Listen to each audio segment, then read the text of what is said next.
Thessaloniki feels different the moment you step off the ship.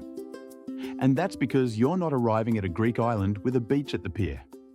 You've docked beside a real, working city, and that shift catches most cruisers off guard. But here's what most people miss. Once you understand the layout and make a few smart decisions early, this becomes one of the easiest and most rewarding ports in Greece. The confusion isn't a problem. It's just a mismatch between what you expected and what's actually here. And once you adjust that mental picture, everything clicks into place. Thessaloniki is Greece's second largest city, sitting on the Thermaic Gulf in northern Greece. Your ship docks right alongside the city port, which means the moment you walk off the gangway, you're about 10 to 15 minutes on foot from the historic centre. The waterfront stretches out in front of you, flat and breezy, and just beyond that, the old town climbs gently into the hills. Before you leave the ship, you need to make 3 decisions that shape your entire day. First, are you staying in the city or heading out to somewhere like Vagina or the beaches? The city itself is a 10 out of 10 DIY experience, but anything beyond Thessaloniki adds serious travel time and return time risk. Second, are you walking or taking taxis? The core sites are flat and walkable, but the upper town is steep and hot, so taxis make sense later in the day. Third, what's your one anchor stop? The Rotunda, the archaeological museum, or the upper town views? You can't do everything deeply, so pick one paid interior and keep the rest exterior and short. Now, a lot of people book a tour here because the timing to places like Vagina gets tight, and the hills make driving tricky. Tours handle the winding roads, the schedules, and the stress, and they get you back with a proper buffer.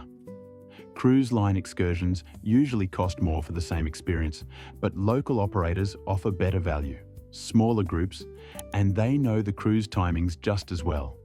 If you love planning and you're confident with timing, DIY works beautifully in Thessaloniki.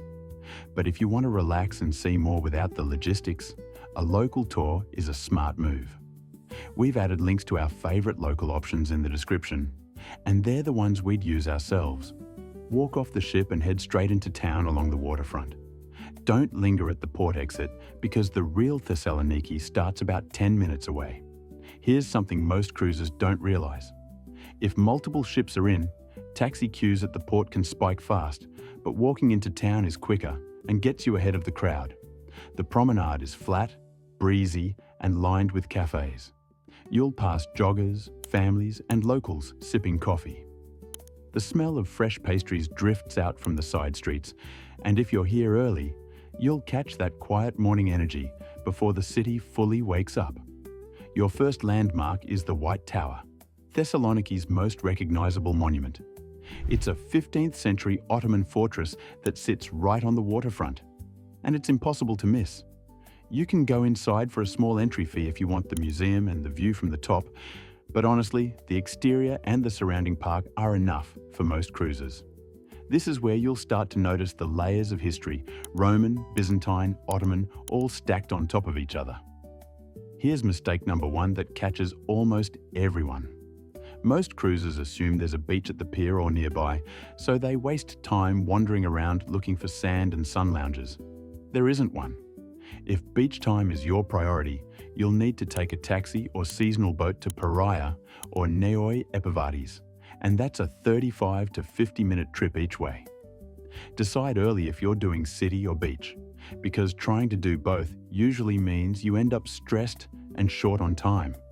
From the White Tower, walk inland toward Aristoteles Square. This is the city's main orientation hub, a wide-open plaza that stretches from the waterfront up toward the old town. It's lined with cafes, and it's the perfect spot to grab a coffee and people watch for 10 minutes. The architecture here is distinctly French, thanks to a Parisian architect who rebuilt the city after the devastating fire of 1917. It doesn't feel like the Greek islands, and that's the point. Thessaloniki is its own thing. Just beyond the square, you'll find La Datica, the old warehouse district that's now the city's best food and wine neighbourhood. The streets are narrow, cobbled, and full of colour. This is where you want to come back for lunch, but for now, Just walk through and soak it in. The vibe here is relaxed, local, and unpretentious. If you're doing one major cultural stop, make it the Rotunda. It's about a 10 to 15 minute taxi ride from the centre, or a 25 to 35 minute walk if you're feeling energetic. This massive circular building dates back to the 4th century, and it's been a Roman monument, a Christian church, and an Ottoman mosque. The interior is stunning, with soaring ceilings and remnants of Byzantine mosaics. Entry is a small fee, though prices can vary, so check current rates. You'll want at least 30 to 40 minutes inside. This is one of those stops where you feel the weight of history without needing a guidebook to explain it. Now, this is where a guided option really helps. If you're heading up to the Rotunda, the Church of Agios Dimitrios, and the Upper Town, a taxi tour bundles it all together and handles the hills and timing for you. You'll cover more ground, avoid the midday heat, and still get back to the port with plenty of buffer. A lot of visitors prefer that structure, especially when the distances start to add up. Here's what separates a good day from a great one in Thessaloniki. It's not about ticking off every monument, it's about giving yourself time to actually enjoy the places that matter. And that starts with lunch. Head back toward the centre and find a spot in Ladodica. This is where you try the local food, and Thessaloniki is one of Greece's best food cities. Order bougatsa if you see it, a flaky pastry filled with custard or cheese and dusted with sugar and cinnamon. It's traditionally a breakfast dish, but you'll find it all day. For something more substantial, go for grilled fish, souvlaki, or a Greek salad with proper feta. The portions are generous, the prices are reasonable, and the atmosphere is lively without being touristy. Pair it with a cold Greek beer or a small carafe of local wine, and you've nailed the Thessaloniki lunch experience. Here's mistake number 2 that frustrates a lot of cruisers. They try to fit in all the churches, all the museums, and the upper town in one afternoon, and they end up exhausted and behind schedule. Pick one paid interior stop and keep everything else short and exterior. The city rewards a relaxed pace, not a checklist sprint. After lunch, if you still have energy and time, take a taxi up to Anopoli, the upper town. This is the old neighbourhood that survived the 1917 fire, so the streets are narrow, the houses are traditional, and the views over the city and the bay are spectacular. Here's the smart move. Taxi up and walk down. The climb is steep, and in the heat, it's not fun.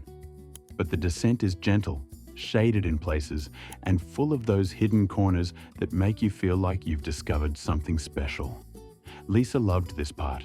The quiet lanes, the cats lounging in doorways, the sense that you're seeing the real Thessaloniki that most visitors miss. If you're comparing options, here's the breakdown.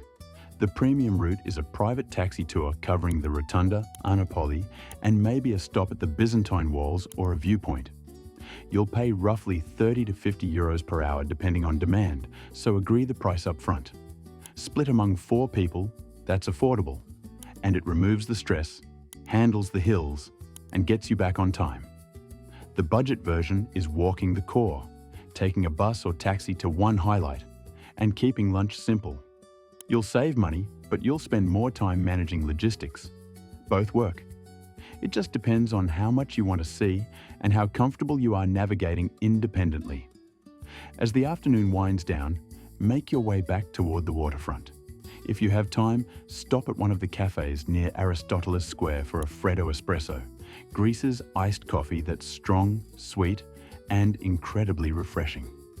The walk back to the ship is easy, flat, and scenic. You'll pass the same promenade you walked earlier, but now it's busier with locals finishing work and families out for an evening stroll. Here's mistake number 3 that catches people off guard. They assume the buses back to the port run on a tight schedule, or they try to squeeze in one last stop and end up cutting it too close. Build in at least an hour of buffer, especially if you've been up in Anopoli or out at a museum. Traffic can spike, taxis can be slow to find, and the last thing you want is to be sprinting back to the gangway. Trust me, that calm walk back with time to spare makes the whole day feel better. And that's the thing about Thessaloniki. What felt confusing when you stepped off the ship now feels like one of the smartest port days you've had. You didn't chase anything, you didn't overpay, you just walked, ate, explored, and experienced a real Greek city on your own terms. That's rare in the cruise world, and it's exactly why this port deserves more credit than it gets. We've added our favourite local tours in the description below. Great value, smaller groups, and they've always had us back to the ship with plenty of time. Tell us how you'd spend your day in Thessaloniki, and keep watching for the next port.